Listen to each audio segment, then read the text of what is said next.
안녕하십니까. 찐앤짱 영어교실 강사 이호섭입니다. 오늘은 제1강으로서 영어를 공부할 때 필요한 용어에 대한 설명을 여러분들에게 해드리고자 합니다. 여러분들이 그 학원에 나오셔가지고 직접 강의를 들으시는 경우도 있고, 또 온라인 상으로 강의를 들으시는 경우도 있고, 또 혹은 혼자 자율학습을 하시는 경우도 있을 텐데요.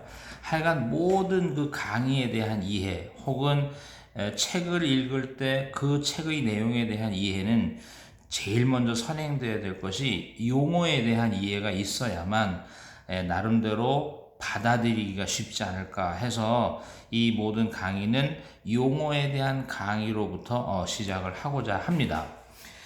오늘은 그 첫날로서 용어 중에서도 이제 그렇다면 영어를 공부하는 데는 크게 이제 두 가지 그 경우가 있잖아요. 하나는 단어에 대한 공부를 하시는 경우가 있고, 둘은 이제 문장에 대한 공부를 하시는 경우가 있을 텐데, 오늘은 이제 먼저 단어에 대한 용어를 여러분들에게 소개를 시켜 드리고자 합니다. 단어에 대한 용어라는 것은 여러분들이 그동안 영어 공부하시면서 많이 들어오셨겠지만, 소위 말해서 단어의 용어란 곧 품사라는 개념을 이해하는 겁니다. 즉 단어에는 그 단어의 뜻을 지배하고 단어의 역할을 지배할 수 있는 품사라는 것이 있습니다. 즉 무슨 말이냐, 단어의 품사가 무엇이냐에 따라서 그 단어의 뜻이 정확하게 결정이 되고, 또 단어의 품사가 무엇이냐에 따라서 그 단어가 문장 내에서 무슨 역할을 할 것인가가 결정이 되거든요. 따라서 단어의 이해는 단어의 품사에 대한 이해와 같다. 즉 여러분들에게 영어 공부를 하려면 뭐부터 공부를 해야 하나요? 하면 단어를 공부해야지요. 그런데 여러분들은 단어에 대해서는 어떤 생각을 기본적으로 갖고 계셨나요? 단어는 많이 외우면 된다, 이런 생각을 기본적으로 가지고 계셨을 텐데, 이제부터는 단어를 외워서 단어의 뜻을 알고 있는 것도 중요하지만 단어의 가장 기본은 품사에 대한 이해가 있어야만 영어 공부의 시작이 가능하다 하는 것을 이제 말씀을 드리고 싶은 거죠.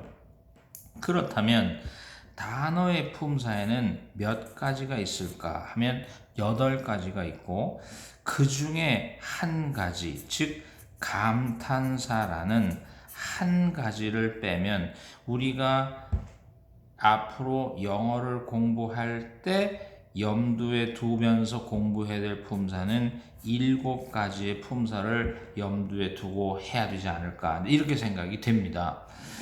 다시 한번 말씀드리지만, 제가 이제 이 강의를 시작하면서 이 강의의 모습을 보여드리니까 너무 아날로그 하지 않느냐, 너무 올드 하지 않느냐, 이런 개념을 말씀하시는 분들이 계셨는데요. 여러분들 이제 앞으로 강의를 들어보시면 알겠지만, 가장 기본적인 것부터 강의를 하는 방법이 이 방법밖에 없다는 것을 무수한 고민 끝에 제가 생각해내고 실천을 해나가는 거니까 여러분들도 조금만 참고 기다려 주시기 바랍니다. 다시 이제 본론으로 돌아가서 다시 한번, 영어는 단어다. 단어는 품사다.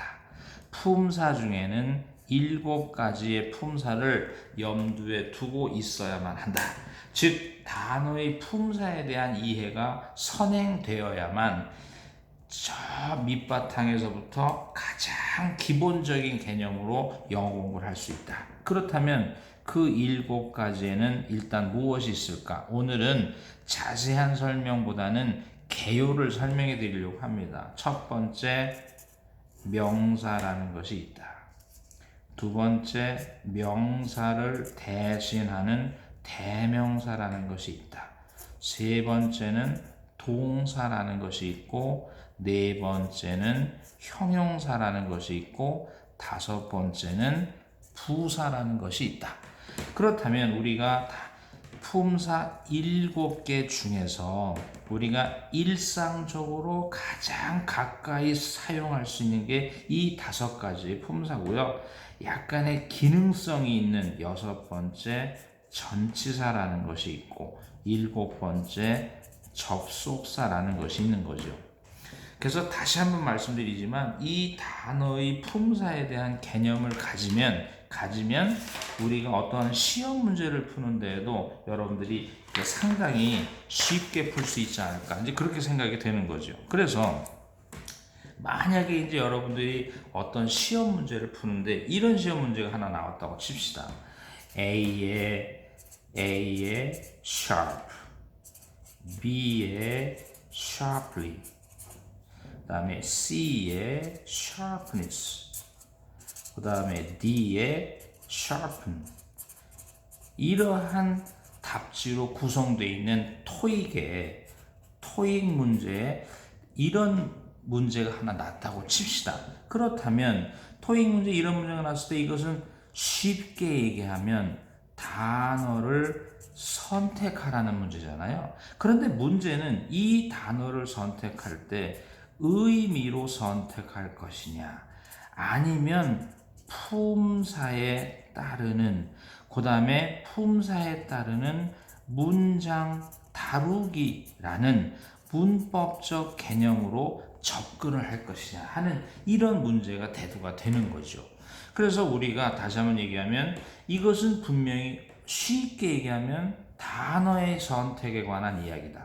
그러나 조금 자세히 들여다보면 이것은 단어를 선택하되 의미로 선택하라기보다는 품사의 차이를 극복해보라 하는 그런 내용의 문제거든요. 그러면 우리가 이런 문제를 토익에서는 흔히 볼 수 있는 거예요. 그렇다면 여기서 여러분들 잠시 이제 말씀드리면 그렇다면 단어의 품사는 우리가 어떻게 판단할 것인가 하는 그런 문제가 이제 나오잖아요. 그러면 다시 한번 얘기하면 단어의 품사는 8개가 있고 감탄사 하나를 빼면 7개가 있고 특별한 구조적 역할을 하는 전치사와 접속사를 빼면 5가지가 있고 그 5가지 중에 명사와 대명사를 합치면 우리가 판단해야 될 품사는 4가지 정도로 줄지 않느냐. 즉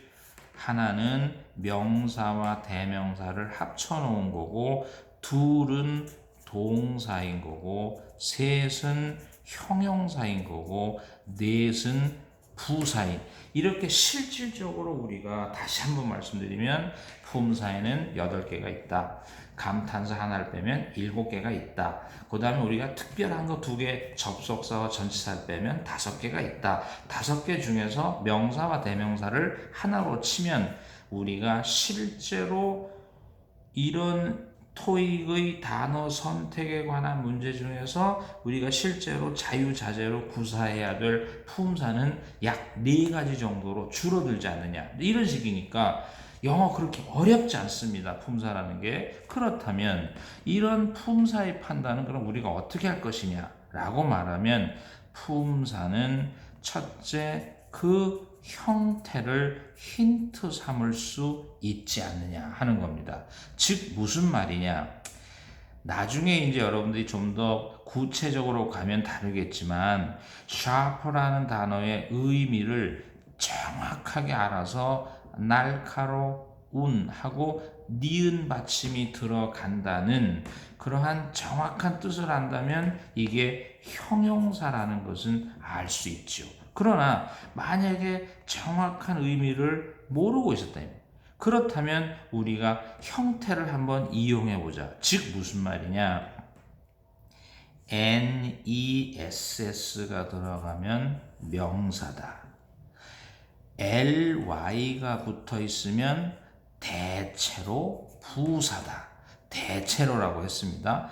그 다음 LY가 부사라는 말은 LY를 떼면 형용사다.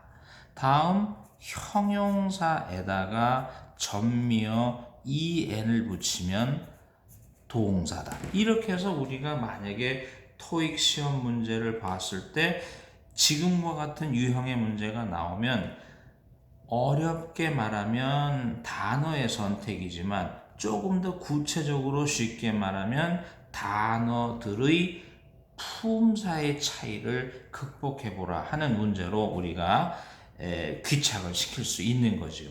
따라서 이제 오늘의 첫 번째 강의는 다시 한번 말씀드리면 영어의 기본은 단어다. 둘, 단어의 기본은 품사다.